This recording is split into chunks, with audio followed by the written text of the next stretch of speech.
আসসালামু আলাইকুম। আজকে নতুন ভিডিও নিয়ে আপনাদের সকলের মাঝে হাজির হয়েছি। তো আমি আজকে রান্না করবো ডাঁটা তরকারি, সাথে দিব লাউ শাক আর ডাল দিয়ে লাউ দিয়ে রান্না করবো আজকে।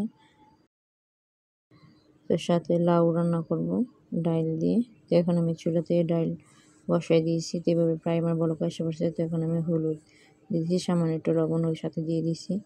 এভাবে এখন আমার প্রায় হয়ে গেছে। তো এখন আমি লাউগুলো দিয়ে দিব। তো এভাবে এখন আমি লাউগুলো দিয়ে দিয়েছি। তো আবারও একটু নেড়ে চেড়ে কিছুক্ষণ রান্না করে নেব। তো এভাবে আমার কিছুক্ষণ প্রায় হয়ে আসছে, তারপরে বলক এসে পড়ছে। এভাবে রান্না করে নেব। এখন আমার প্রায় রান্না হয়ে গেছে। তো এখন আমি এগুলো বাগার দেবো রসুন দিয়ে। তার জন্য রসুন আর তেল একসাথে কড়াইতে দিয়ে দিয়েছি। এখন প্রায় বাগার এসে পড়ছে। এখানে আমি দুঃখিত দেখাতে পারি নাই।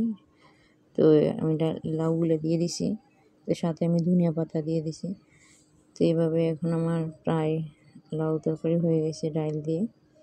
এখন আমি নামিয়ে নিয়েছি। তো এখন আমি বসাবো তরকারি। তার জন্য কড়াইতে তেল পেঁয়াজ দিয়ে দিয়েছি। তো এইভাবে কিছুক্ষণ আমি ভাজা নিব। তো এখন আমার প্রায় ভাজা হয়ে আসছে। তো এখন আমি চিংড়ি মাছগুলো দিয়ে দিব। চিংড়ি মাছগুলো দিয়ে আবারও কিছুক্ষণ এভাবে নেড়ে চেড়ে ভাজা নিব। তো এখন আমার প্রায় কিছুক্ষণ ভাজা হয়ে আসছে। এখন আমি আদা রসুন বাটার সাথে দিয়ে দিব। তো আবার এভাবে কিছুক্ষণ আদা রসুন দিয়ে আবারও নেড়ে চেড়ে ভালো করে ভাজা নিব। এখন আমার ভাজা হয়েছে। এখন আমি সামান্য একটু পানি দিয়ে দিব। এখন আমি হলুদ মরিচ দিয়ে দিব।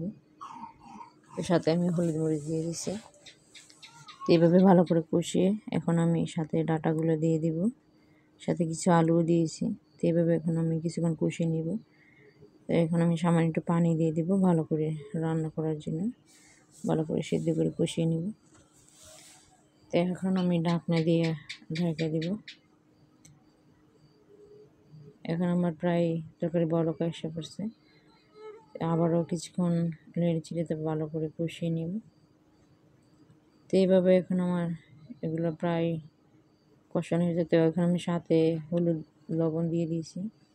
তো এইভাবে এখন আমার প্রায় কষানো হয়ে আসছে। তো সাথে আমি লাউ শাকগুলো দিয়ে দিব। তো এখন আমি লাউ শাকগুলো দিয়ে দিয়েছি। তো এইভাবে আবারও কিছুক্ষণ নেড়ে চেড়ে ভালো করে রান্না করে নেব।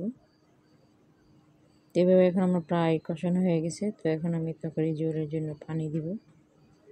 তো এখন আমি পানি দিয়ে দিয়েছি। তো এইভাবে এখন আমি আবারও নেড়ে চেড়ে ভালো করে রান্না করে নিব। তো এখন আমার প্রায় তরকারি বলক এসে পড়ছে। তো আবারও কিছুক্ষণ আবার এখানে রান্না করব। তো এখন আমার প্রায় তরকারি হয়ে গেছে। এখন আমি নামিয়ে নিব। তো এখন আমি রান্না করব পাট শাক। হঠাৎ করে স্যার বাবা পাট শাক নিয়ে আসছে বাজার থেকে। তো তার জন্য রসুন আগে দিয়েছি। তো এখন আমি সাথে পেঁয়াজগুলো দিয়ে দিব। বাদামি কালার হয়ে আসছে রসুন। এভাবে ভাজে এখন আমি শাকগুলো সাথে দিয়ে দিব। তো এখন আমি শাকগুলো দিয়ে দিছি। তো এইভাবে এখন ভালো করে নেড়ে চেড়ে রান্না করে নেব। সাথে লবণও দিয়ে দিয়েছি। তো এইভাবে এখন আমার প্রায় হাফ রান্না হয়ে গেছে। এখন আমার প্রায় হয়ে আসছে রান্না। তো আজকে আমি রান্না করেছি পাট শাক, লাউ তরকারি আর সাথে ডাঁটা দিয়ে লাউ শাক দিয়ে রান্না করেছি। তো আজকের মতন আমার এখানে ভিডিও শেষ। নেক্সট কোনো ভিডিও নিয়ে আপনাদের সকলের মাঝে হাজির হব। সেই পর্যন্ত সকলে ভালো থাকবেন, আমাকে সকলেই সাপোর্ট করবেন।